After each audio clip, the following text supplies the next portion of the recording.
कहानी हीराकुंड जंगल की है, जहाँ ठंड का मौसम आ गया था और बहुत अधिक ठंड गिर रही थी। सभी पक्षियों ने ठंड से बचने के लिए अपना घर बना लिया था, लेकिन कालू और मंगला ने अपना घर नहीं बनाया था और ना ही ठंड के मौसम के लिए अनाज इकट्ठा किया था। दोनों अपने घोंसले में ठंड से कांप रहे थे।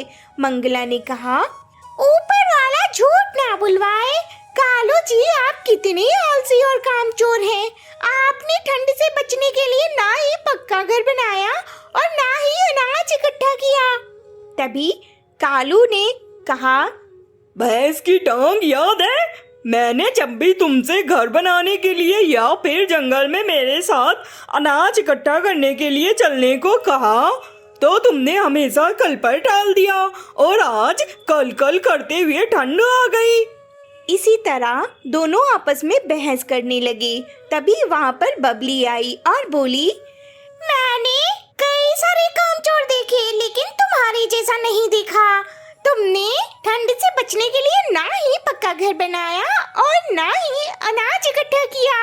तुम्हें तो अपनी मक्कारी पर शर्म आनी चाहिए। इतना बोलकर बबली वहाँ से चली गई।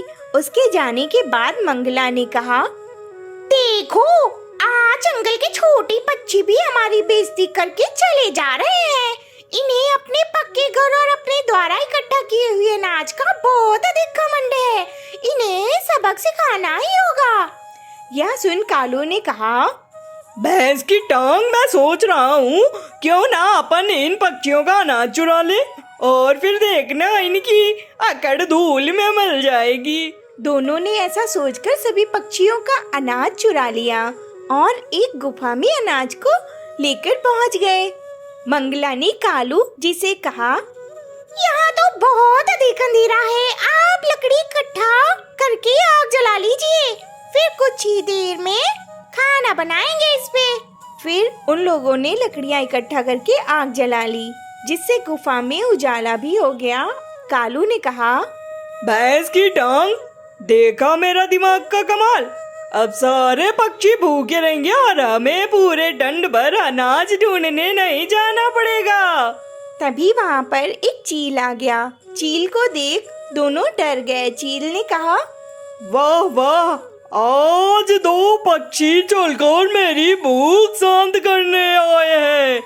जंगल में बर्फबारी होने के कारण चील 3 दिन से भूखा था, तो उसने कहा, देखो भाई, जंगल में बर्फबारी होने के कारण मैंने 3 दिनों से कोई भोजन नहीं किया है, इसलिए मैं बहुत अधिक भूखा हूँ।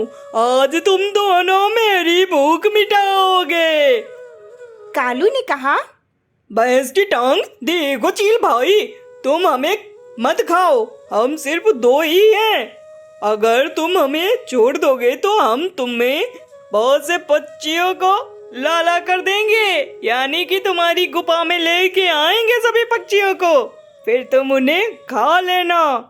चील ने कहा, चलो ठीक है, तुम पक्षियों को लेकर आओ, जब तक तुम्हारी पत्नी मेरे पास रहेगी। फिर कौवा जंगल में गया और सभी पक्षियों को एक जगह इकट्ठा किया और बोला, भैंस की टांग, तुम सबका अनाज पास की गुफा में ही है, लेकिन बहुत सा अनाज होने के कारण मैं उठाकर नहीं ला पाया हूँ। मैं तुम्हें उस गुफा में ले चलता हूँ। सभी पक्षी खुशी खुशी उस गुफा के और कौवे के साथ चल दिए।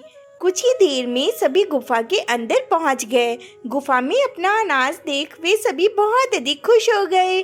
तभी वहाँ चील आ गया और बोला, शाबाश कौवे, तुमने अपना वादा पूरा किया, सभी पक्षी ले आए हो। पक्षी सारी बातें समझ गए। चिंकी ने कालू से कहा, कालू कौवा, तुमने हमें धोखा दिया है। कालू बोला, भैंस की टांग, मैंने अपनी जान बचाने के लिए यह सब किया है। तभी टुनटुन ने कहा, अरे चील महाराज, हम तो थोड़े ही पक्षी हैं, आप हमें छोड़ दीजिए। मेरा घर सबसे मजबूत है, इसलिए सभी पक्षियों के अंडे मेरे घर में ही रखे हैं। उन अंडों से आपको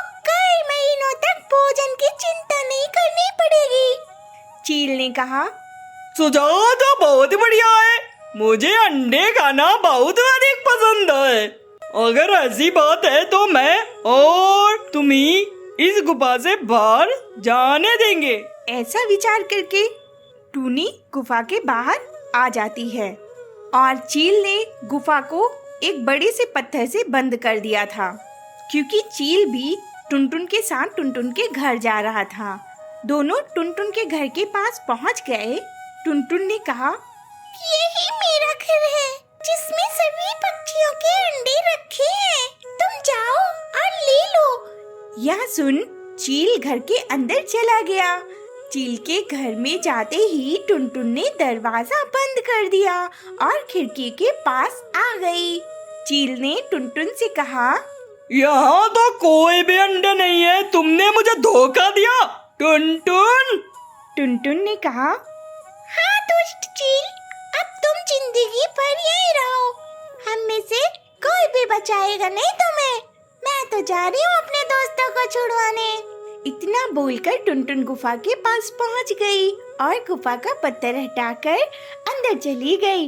अंदर जाकर उसने सभी को अपनी चतुराई के बारे में बताया। सभी ने टुनटुन का बहुत धन्यवाद किया और प्रशंसा की और कौवे और उसकी पत्नी को गुफा में ही छोड़ दिया और बाहर से पत्थर से दरवाजा बंद कर दिया। और टुनटुन के घर में चील बंद होने के कारण वह दूसरे पक्षी के साथ रहने चली गई।